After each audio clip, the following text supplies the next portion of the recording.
Hello my dear friends, welcome back to my channel. आज मैं आपको बताऊंगी कि मकर संक्रांति पर कौन से 14 कार्य करने से माँ लक्ष्मी प्रसन्न होती है।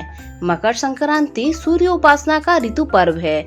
जब सूर्य मकर राशि पर होकर उत्तरायण हो जाता है तो संक्रांति का पर्व मनाया जाता है, जो इस साल 15 जनवरी 2024 को है। सूर्य ही एकमात्र प्रत्यक्ष देवता है जो सतत क्रियाशील रहकर धरतीवासियों का भरण पोषण करता है। सूर्य के उत्तरायण होने पर देवी देवताओं के दिन शुरू हो जाते हैं। ऐसे में मकर संक्रांति पर 14 विशेष कार्य करने से धन लक्ष्मी प्रसन्न होती हैं। जीवन का अंधकार मिट जाता है, कभी न खत्म होने वाले पुण्य की प्राप्ति होती है। मकर संक्रांति पर करें ये 14 काम। नदी स्नान। शास्त्रों में कहा गया है कि मकर संक्रांति पर गंगा जी धरती पर अवतरित हुई थी। इस दिन गंगा स्नान या गंगा जल में काले तिल डालकर स्नान करने से हजारों गुना पुण्य प्राप्त होता है। इस दिन गंगा सागर में मेला भी लगता है। गाय को हरा चना। गाय में 33 कोटि देवी देवताओं का वास होता है।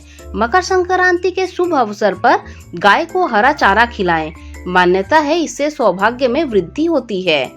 तिल से हवन। छठ कर्म में काले तिल और लक्ष्मी कर्म में सफेद तिल इस्तेमाल करने से जल्दी ही आर्थिक लाभ होता है। मकर संक्रांति पर गाय के घी में सफेद तिल मिलाकर लक्ष्मी या श्री सूक्त का हवन करने से घर में लक्ष्मी जी ठहर जाती हैं। पतंग उड़ाने का महत्व। तमिल की तन्नाना रामायण के अनुसार पतंग उड़ाने की परंपरा भगवान श्री राम ने शुरू की थी। मकर संक्रांति के दिन भगवान श्री राम ने जो पतंग उड़ाई थी वो इंद्रलोक तक पहुंच गई थी। यही वजह है कि इस दिन पतंग उड़ाई जाती है।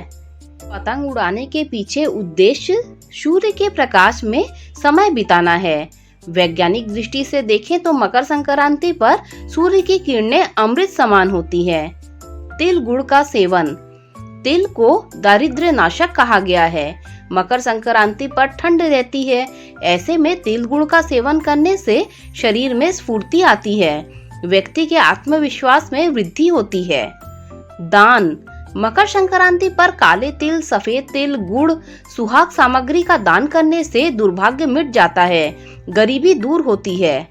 खिचड़ी का भोग।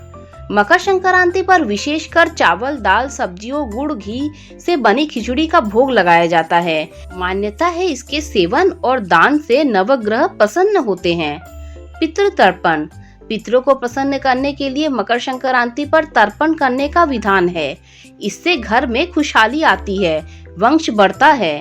अनाज की पूजा। मकर संक्रांति का त्योहार नई फसल के आगमन की खुशी के रूप में मनाया जाता है। ऐसे में इस दिन खेती से जुड़े समस्त उपकरण, मवेशियों की पूजा करनी चाहिए। इंद्रदेव और सूर्य देव का आभार प्रकट करना चाहिए। इससे साल भर धन अन्न की कमी नहीं होती है। नया कार्य। मकर संक्रांति से नए कार्य की शुरुआत करना शुभ फलदायी होती है। मान्यता यह है कि इससे भाग्य सूर्य की तरह चमकता है। नए निवेश, नया व्यापार, नई नौकरी शुरू करने से समृद्धि आती है। शनिदेव और सूर्यदेव की पूजा। मकर संक्रांति सूर्य शनि पिता पुत्र के मिलन का दिन है। ये दोनों ग्रह कुंडली में खास माने जाते हैं। इस दिन सूर्य की पूजा से करियर में लाभ मिलता है, वहीं शनि उपासना से कष्टों का नाश होता है। इस विधि से करें लक्ष्मी पूजा।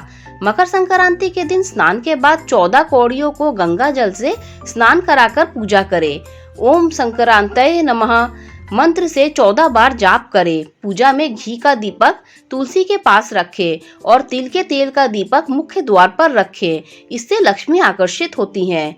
मंत्र देगा मनोवांछित फल। मकर संक्रांति पर मनचाहा फल प्राप्ति के लिए इस मंत्र का 108 बार जाप करें। ओम ह्रीं ह्रीं सूर्याय सहस्त्र किरणाय मनोवांछित फलम देहि देहि स्वाहा।